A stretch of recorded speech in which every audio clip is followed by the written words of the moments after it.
So I'll get started. We can put up the slide.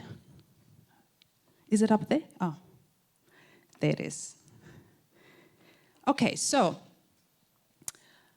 I went to Woolies the other day to get a $4 bottle of coffee, decaf. Because while I was driving, I got this image of decaf because I thought, it's been a while since we've had one of those.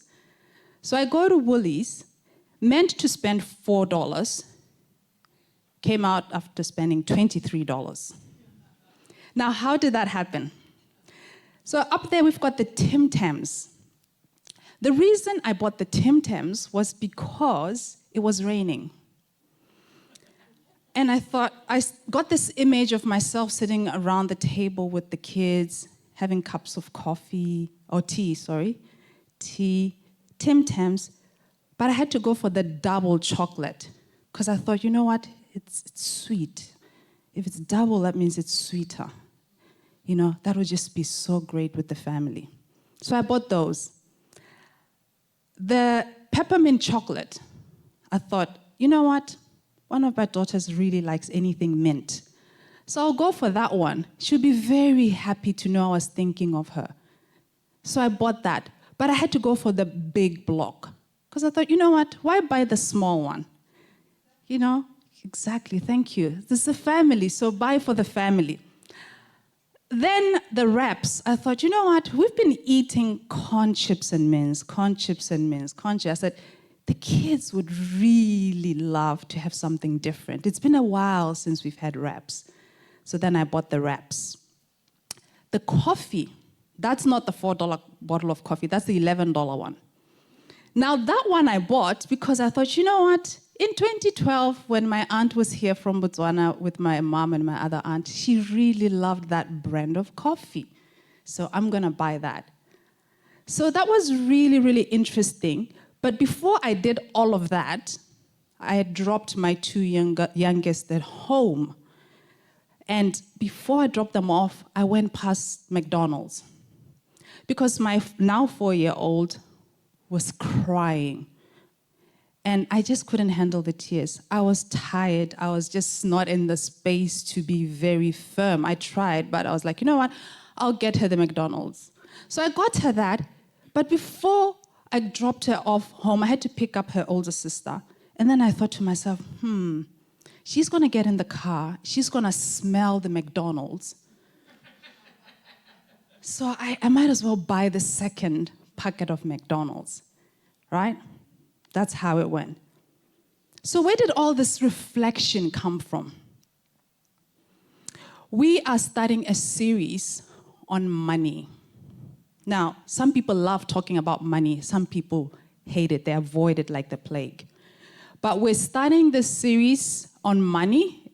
It's based on the book by Pastor Tommy Brown, The 7 Money Types. And we're talking about our money type, my money type, how God wired me to handle money. So I started reading this book. Why are we doing all of this before I talk about the book? Pastor Tommy Brown summarized it really well. He said this: if we're seeking authentic financial well-being, which I believe we are as a church, as families, we'll have to look within ourselves. We'll need to look to God. We must do more than balance our budgets, increase our savings account, and invest in the future. We must do more than that. We'll need to cease striving for what we do not have and reach deeper into who we are. We'll need to increase awareness of how and why we and others think, feel, and act the ways we do financially. Financial well-being is not based in amounts, how much or little we have, but rather in understanding and embracing how we relate to money. Otherwise, we can have immense wealth and never enjoy it. And I thought that was really good. So I started reading this book in preparation for the message, and it was a terrible experience. I was highly frustrated reading this book, because it just seemed so deep and complicated. I was confused, I was overwhelmed. I just wasn't getting it. I wasn't seeing myself in it until I took the test. there's a test. There's a quiz, and I would encourage every single one of you to do. And this test tells you what your money type is. You know, obviously, there's different, I'll talk about the types, but there will be 2 of your top types, and then there will be a few that are really low. So I had 2 that stood out. I'll tell you more about them in a minute. But something else that was unexpected happened as I read this book, and that's a feeling that I went through an accelerated therapy session. Have you ever felt like that? Have you ever felt like you're reading a book or you're watching a movie and you feel like you're having a therapy session with God? That's what it felt like for me. So the key ideas about this book is this: that we are designed to relate to resources, in this case money, in a distinct way, and that our souls tend to gravitate towards one of 7 types. And some people tend to feel guilty about money. Some people tend to feel like they're really good with money. Some feel like they're really bad with money. So this pastor decided that, you know what, from his observations, he needed to write this book. That there is more than one right way of relating to money.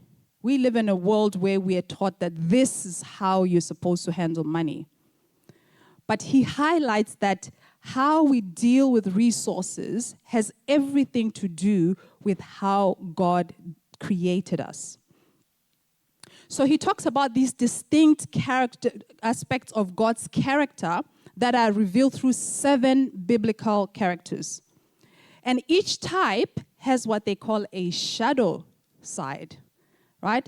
That negative side of us that affects things, you know. So you have the money type, and then you have its shadow type. We'll talk more about that. So the more we recognize the shadow type, which is like the blind spots, right? The parts of ourselves that we're not aware of, the better we're able to keep them from affecting having a healthy relationship with money and, of course, with God. So I'll quickly run through what the 7 types are, but I'm going to focus on just one, which was one of my top ones. So God used 7 individuals to lead his people back to his ways. The first one was Abraham. And Abraham related to resources. They call it hospitality. So as you read the book, you'll learn a bit more about it, but I'm just going to run through it. Abraham, hospitality was how he connected with resources. Isaac, discipline, very disciplined, counts every dollar. Jacob, beauty. He expressed the beauty of God. And Joseph was all about connection. That's how he used his resources. Moses was about endurance. He was able to kind of hang in there. So some people are very good at hanging in there through trials and tribulations with money, with resources. So Moses displays that. Aaron was humility. Those people who just want to spend money on other people. They're very much about justice. And then David, financial leadership. So, like I said, for today, I just want to focus on Jacob. So I took the test, and it showed that I was 2. One of the top 2 was the Jacob type and the David type. And so today I'm going to talk about the Jacob type. And the Jacob type talks about money and beauty. Makes sense. So I see the world, or you, if you're a Jacob type, you see the world in terms of creating beautiful experiences.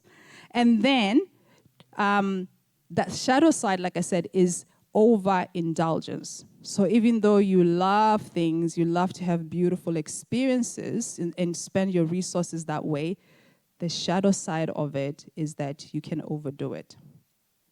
So the basic belief for those who are Jacob types is that resources should be used to create beautiful and pleasurable experiences. So the people who are Jacob types enjoy using money to create those moments. That's how they think. So that example that I gave you at the beginning, I started to reflect on that because every other time I've always looked at how am I spending money? But I've never really looked at why I am spending money that way. What goes on before I spend money? And that's the whole idea. So we're going to read from Genesis 29, verse 16 to 20, just to talk a bit about Jacob and why, he's associated with beauty. It says from verse 16, now Laban had 2 daughters. This was his uncle. The name of the older was Leah, and the name of the younger was Rachel. Leah had weak eyes, but Rachel had a lovely figure and was beautiful. Jacob was in love with Rachel and said, I'll work for you 7 years in return for your younger daughter Rachel. Laban said, it's better that I give her to you than to some other men. Stay here with me. So Jacob served 7 years to get Rachel. But they seemed like only a few days to him because of his love for her. To cut a long story short, Jacob ended up working 14 years for Rachel. And that's because his uncle tricked him. After working for for Rachel, instead of getting her, he said, well, in our custom, the younger one can't exactly get married before the older one. So he tricked him and he had to take both sisters, but he had to work another 7 years. But because Jacob was captivated by Rachel, captivated by her beauty, he was willing to invest everything, his resources, his time, to get this one thing. So, I want to talk about Jacob types and emotional engagement. You may be sitting here and thinking, you know what, I don't think that's me. I don't think I'm one of those types. That may be correct, but please don't switch off. Because even though you may not be, somebody in your life probably is. Your spouse, your sibling, your child, your parent. So it's important. So emotional engagement. This is what Pastor Tommy says. Because of these emotive and even artistic tendencies, Jacob types occasionally make purchases that are strongly driven by desire rather than rational, calculated thought. They'll use their money in ways that do not make sense to other types. Jacob types tend to live more in the moment. I remember once saying, you know what, life's too short, and then going ahead and buying something. I don't know if you've ever done that. It also says their money and resources follow their passions. So they tend to be very passionate people with emotion driving financial engagement, which is a context for great beauty and also for trouble to ensue. Okay. Oh, no video signal. So we can't get the slides? Okay. I've got the slide up here.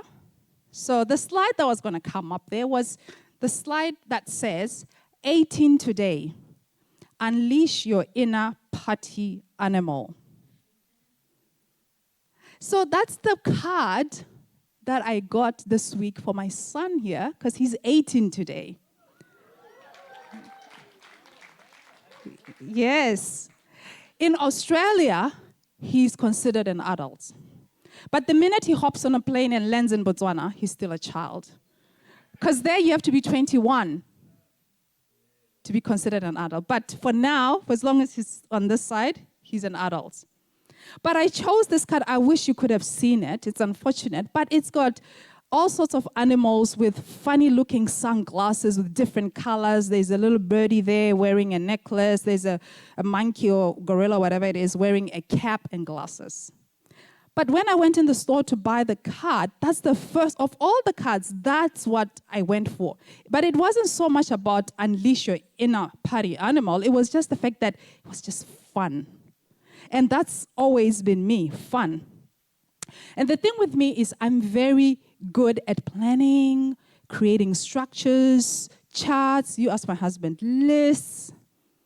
But execution is a problem. I can start with full energy and determination. There it is. Yes, that's the card. Oh, sorry, I forgot to give it to you. It's on the table. Anyway. Execution, that's right. Yes. So I can start with full energy and I'm determined and all of that, but then I get distracted. I lose focus. I mean, I even wondered, do I have ADHD? Like, you get those moments. I realized that, I can be impulsive, easily distracted, because there's this fear of missing out, need to please and really live with a party in my head. They say that the apple doesn't fall far from the tree. My father, I didn't grow up with my father, but we lived in the same town. And for many, many years, until recently, until I read this book, my relationship with my father, if you ask me, was reduced to a story of rejection. Because I didn't grow up with him. So all my experiences were about how he was not there. But the thing is this, when I started to think about my father, and this is where the therapy bit comes in, I realized that that's probably where I get the party in my head from. The fun factor. Because you see, my father, he died in, 2001. My father was a larger-than-life type of character. When he came into the room, people got excited. It was like, let the party begin. Do you know some people like that? You think, okay, they've arrived. Let's crank up the music. That was my father. He was the kind of happy-go-lucky character. He loved to have fun. And the thing is this, whenever I would call him, and most of the time it was me calling him, he would say one of two things. One was, I was just thinking of you. And the second was, I was just getting your things ready. I never quite got what the things were, but I figured it was like sweet little, things, whatever, something exciting. Because that's the impression I was left with after he would say that. Never mind, I never got the stuff. But in the moment, it's like in him, he just wanted to create that excitement. Just like me wanting to just, let me get them the wraps. Because they've just been having corn chips and mince. They'll be very excited at having wraps for a change. Well, they don't agree. But that was what was in my head, right? So, when I was 8 years old, I went to meet my father's family for the first time. Because I was raised by, my mom's family. And I remember going to his place, tiny little place, and we were in this living room, and there was this coffee table. And we were getting ready to go to his parents' place, which is like, in another town about 200 kilometers away. And I can still see it. He just had this plastic bag, and he just threw all the stuff on the table. I'd never seen so many lollies in my life. All types of sweets and knickknacks. And I remember thinking, so this is what being with my father is all about. Sweet things, right? And then when I was 13 years old, now isn't it interesting? 7 years old, and then 13 years old. I don't know anything in between, but I remember these because they were so significant. When I was 13 years old, I was in high school. And someone came and called me from my classroom to say, there's a man out there looking for you. I think he's your father. And I went over, and of course it was my father. And he had another plastic bag. And in there was a box of Kentucky Fried Chicken. And I remember, I don't know what else was in there. And then he gave me, let's say, the equivalent of $20. Now, for a 13-year-old back then, that was a lot of money. I'd never held so much money in my life. I felt rich, I felt loved, I felt important. Now, money, food, and the love of the Father formed a new relationship in my life. So my relationship with money was condensed to these two very important things, food and money. From a man who was a larger-than-life character who brought fun into the room. So, shadow side of the Jacob type, which is what I am, is overindulgence. So even though we just love to have these beautiful experiences and have fun and have a party in our heads, the shadow side, which is the blind spot of all of this, is overindulgence. So use their resources to indulge their desires. They'll get whatever they want whenever they can get it. For me, the overindulgence looked like overcompensating for rejection. So you see what I said all my life, my connection with my father was always about rejection. But then all of a sudden I realized, oh, he brought this fun aspect. But then you start to overcompensate, right? Why? Because in my head, subconsciously, my children will not feel rejected. My children will not feel pain and unwanted. My children will feel loved and cared for. How am I going to do it? Food. How am I going to do it? Anything that I think is going to make them happy. I want you to think about that for a moment, for yourself.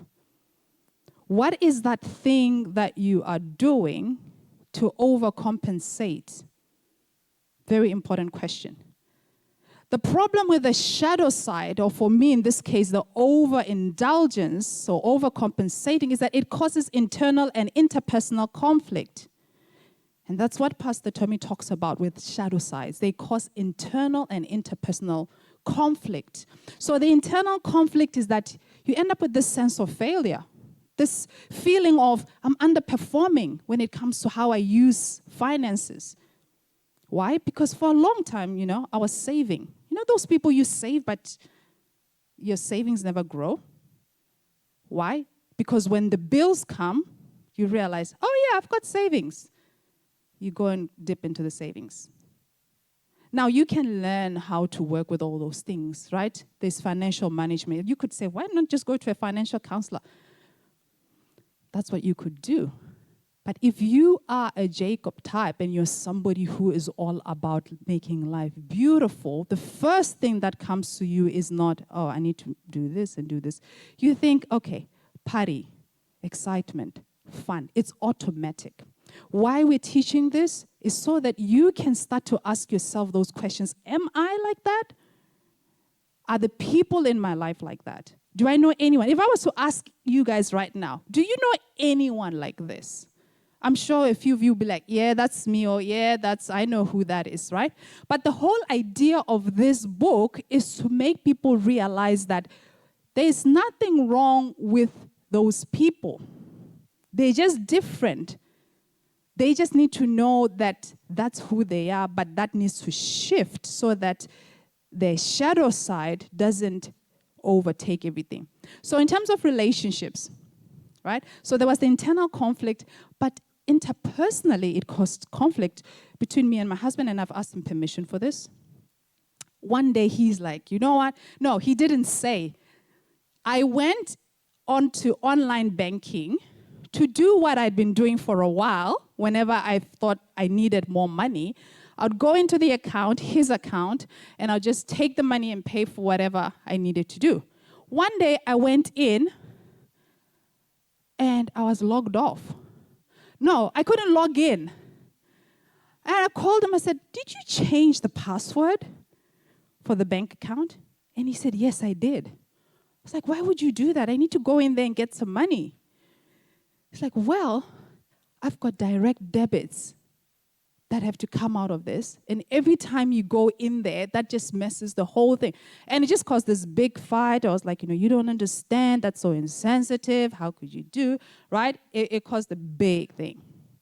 Then we had a situation where we sold a car, and I couldn't tell you what happened with that money.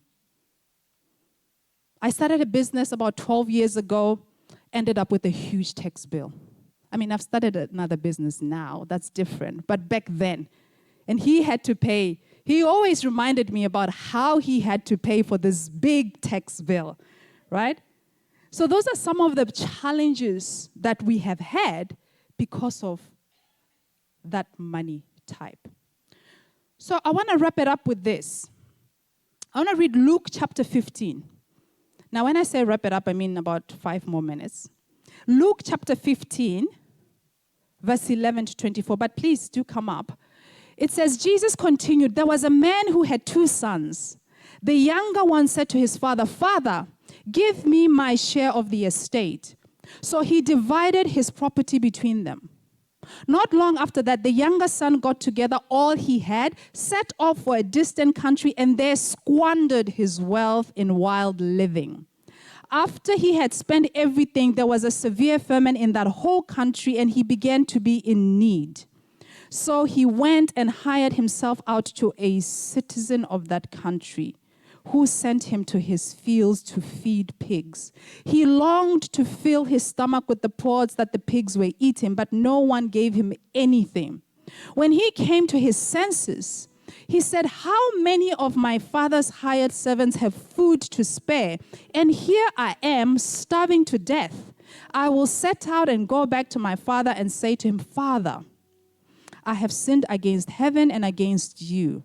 I am no longer worthy to be called your son. Make me like one of your hired servants.' So he got up and went to his father.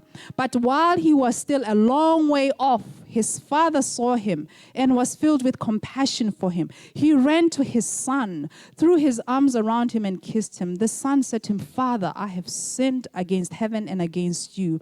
I am no longer worthy to be called your son.' But the father said to his servants, 'Quick, bring the best robe and put it on him. Put a ring on his finger and sandals on his feet. Bring the fattened calf and kill it. Let's have a feast and celebrate.'" Let's have a party. "For this son of mine was dead and is alive again. He was lost and is found." So they began to celebrate. We know this as the story of the prodigal son. But this time I wanted to highlight that here we have a son who was into wild living, indulgence, wastage, nothing left. There was regret and there was remorse, very much like the Jacob type and the overindulgence. He's feeling bad about how he had used resources. He was probably feeling guilty. But the father here is the true hero. So I want to talk about partnering with God. If we get you to just stand up. Partnering with God. This is the message that just like this prodigal son, let's come to our senses, whether that's you or somebody you know, and go back to our Father in whose image we were made. We have to embrace that He made you. You have to embrace that He made you in a certain way. And you have to be more aware of your tendencies to overindulge, not just yourself, but others. You have to acknowledge and take responsibility for your misuse of resources. That's what I had to do. I had to stop and think. For many, many years, I was like, it's because he's an accountant. That's why he's being so mean. You know, it's because he's just like, he doesn't understand me. That's why who does that? Who locks their wife off their account? Right? I just thought, what's wrong with him? But we have to submit to God's ways. We have to surrender. And we have to commit to follow the guidance of the Holy Spirit. This morning, I'd like us to pray. Don't let this be just a message, a funny message that you hear, that you'll remember and forget the next week. John 8:36 says, "So if the Son sets you free, you will be free indeed." It says that, Jesus Christ is the way, the truth, and the life. And then it says, "You shall know the truth, and the truth will set you free." So if the Son sets you free, you will be free indeed. There's knowing the Son, there's knowing the truth, and there's being set free.